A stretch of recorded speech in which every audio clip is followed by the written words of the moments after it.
Louis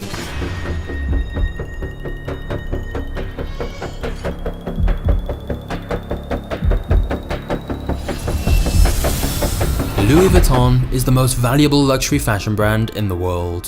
Its CEO, Bernard Arnault, is also the second wealthiest man on the planet with a net worth of around $180 billion. Looking at the success of today, you would never guess that the company was started by a man who was homeless during his teenage years, had no education, and slept in a forest. Louis Vuitton is a true rags to riches story, but the company would also be subject of a hostile takeover, countless lawsuits, and a host of other controversies. This is the insane story of Louis Vuitton and how a tiny family business evolved into one of the most powerful brands in the world.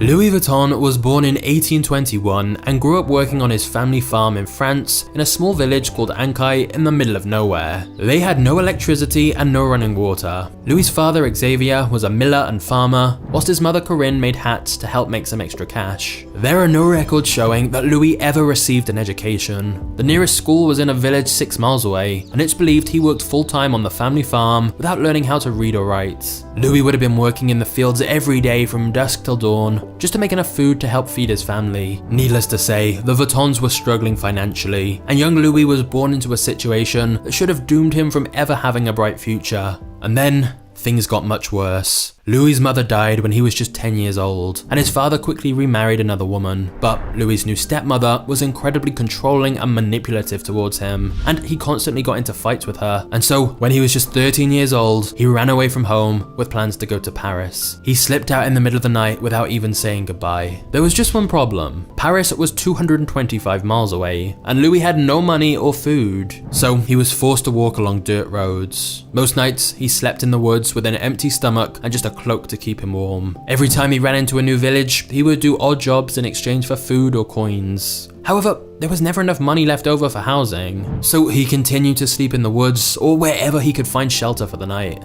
Through these various odd jobs, Louis was able to pick up skills from craftsmen, and he learned how to work with metal, stone, fabric, and wood. This collection of various skills would later transform his life. But at this rate, travel was incredibly slow. It took him 3 years to reach Paris.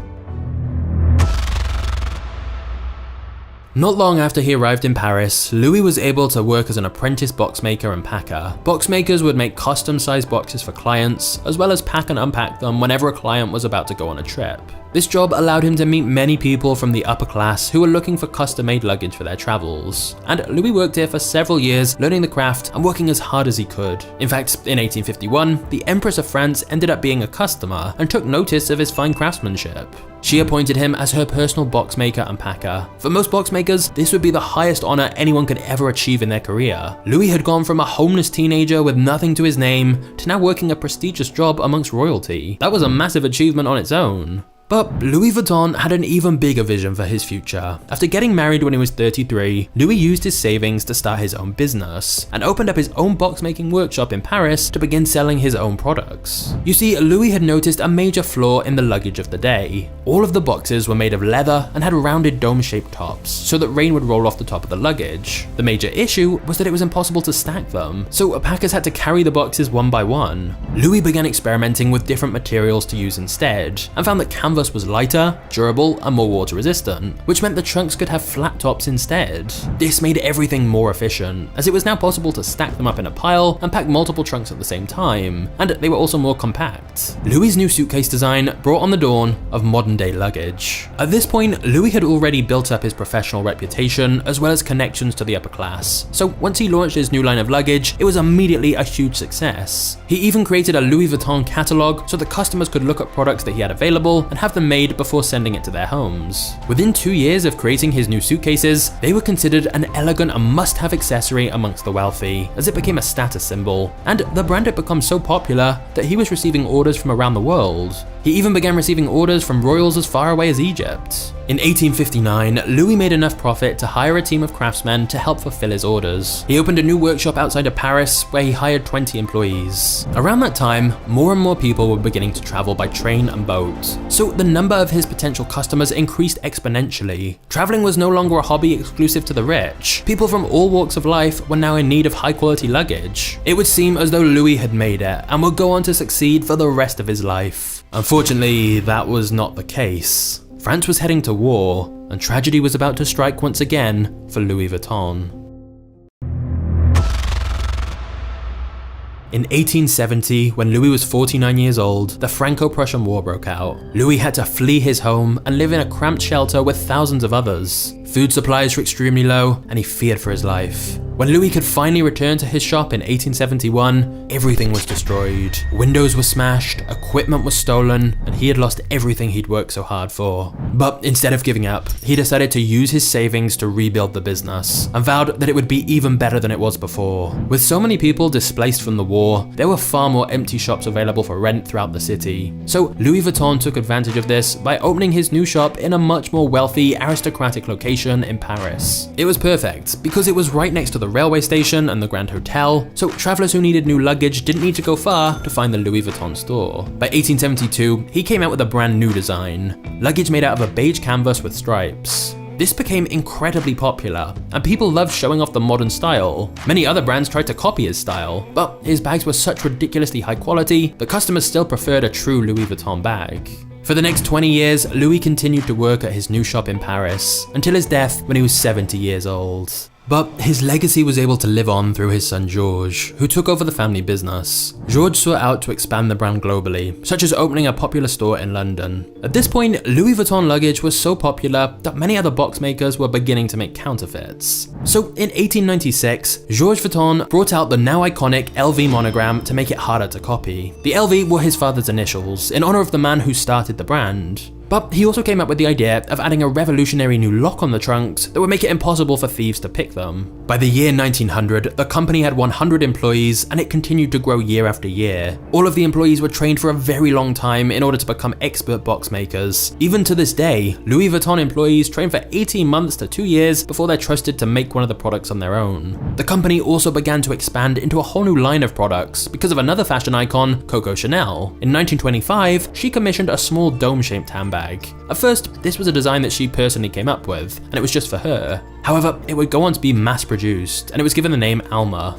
This was massively successful. So Louis Vuitton decided to make more small leather bags like the Keepall, Speedy, and No. Before Louis Vuitton, handbags were often seen as quite inelegant and bulky, but the company played a big role in them being seen as much more fashionable. Georges Vuitton died in 1936, and the company was then passed over to his son, Gaston Louis. However, Gaston took over the company at a very difficult time, because in just a few years, France was once again heading to war. During World War II, contracts were cancelled, and Gaston was forced to shut down the Louis Vuitton factory. Paris was under siege again. The only way Gaston Vuitton could save the business was to collaborate with Nazi Germany. An author named Stephanie Bonvinci wrote a book called Louis Vuitton, A French Saga. During her research of the company archives, she asked if she could see records from World War II. Almost immediately, the representatives from the company tried to avoid showing her the information. They claimed that all of the documents from 1930 to 1945 were destroyed in a fire. But after doing a lot of digging into other historic documents, Stephanie discovered that Louis Vuitton was able to open a glamorous ground floor shopfront in the Hotel de Parc throughout the Nazi regime, as they collaborated with them.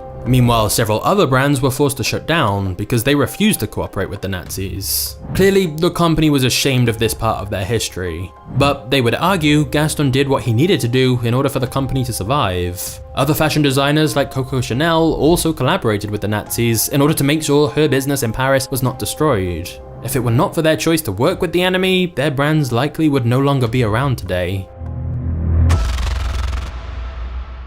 When Gaston passed away in 1970, his son-in-law Henri Racamire took over managing the Louis Vuitton brand. So we're now onto the 4th generation. But unlike his ancestors, Henri already had a lot of business experience from a company he'd run before. So when he took over Louis Vuitton, he was able to elevate the brand to a whole new level. Henri began making major changes to the Louis Vuitton brand in order to grow it from a family-owned company to the massive corporation that it is today. He switched Louis Vuitton's business model from wholesale to retail. By 1978, he'd expanded Louis Vuitton into many other countries, including Japan. And over the course of 6 years, and accounting for modern inflation, sales went from $20 million to $260 million.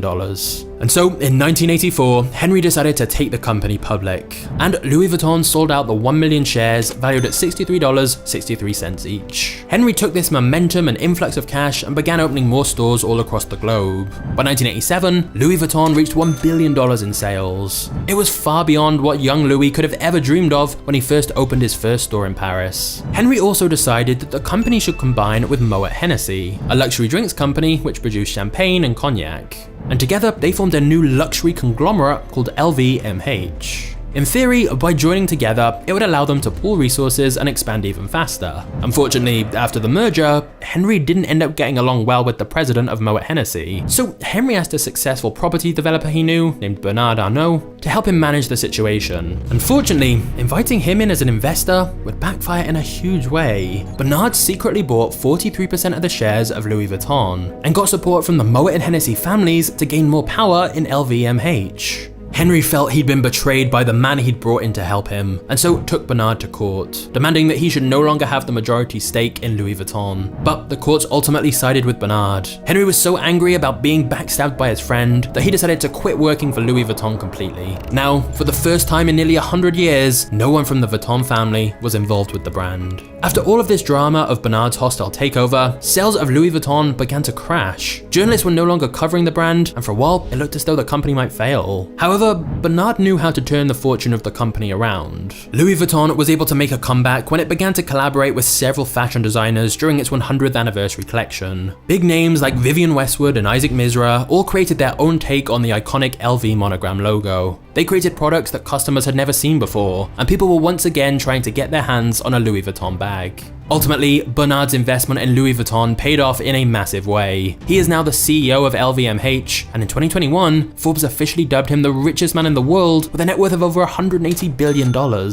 Now, of course, as stock prices move, these rich list rankings change, but he's almost always in the top 5 richest people in the world. However, out of the wealthiest people, like Bezos, Musk, Gates, Buffett, Bernard Arnault is definitely the least known, as he prefers to stay out of the spotlight. What we do know is he has such a ruthless reputation in business. He is known as the wolf in Cashmere, which is why today LVMH has over 70 different brands it owns through all of the acquisitions and mergers Bernard has pulled off. This one company owns so many of the most luxurious brands in the world, and yet it all started with a broke, homeless teenager.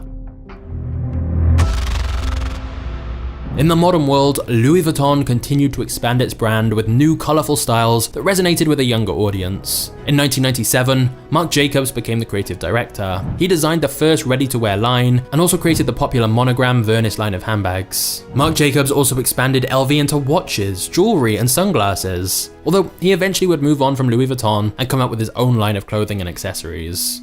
Of course, the company is not without its issues. Louis Vuitton has an entire team of lawyers searching for copyright infringement, and they don't hesitate to sue someone if they believe that they're copying the brand logo. They've even sued Google for search results and advertisements leading people to fake bags. Google won the case though, arguing they can't control what their users put on the internet. Louis Vuitton has also gone on to collaborate with brands like Supreme, which expanded their demographic like never before. Believe it or not though, Louis Vuitton actually sued Supreme as well for copying their logo, until they realized how profitable a collaboration would be. Now, Louis Vuitton Supreme items resell for a small fortune. For example, the leather trunk is on sale for $125,000. Or even an LV Supreme hoodie is over $5,000. Of course, the counterfeit problem Louis Vuitton had since the early days of the business is still an issue for the brand today. They estimate that every year they lose hundreds of millions of dollars to counterfeit versions of their products. However, even after being in business for 168 years, they don't seem to be slowing down anytime soon. Louis Vuitton continues to be a brand that many people aspire to wear, and it's a staple among the rich and famous. Currently, they are the #1 fashion brand in the entire world, valued at $39 billion. With more than 400 stores, you can find a Louis Vuitton in nearly every major city around the globe.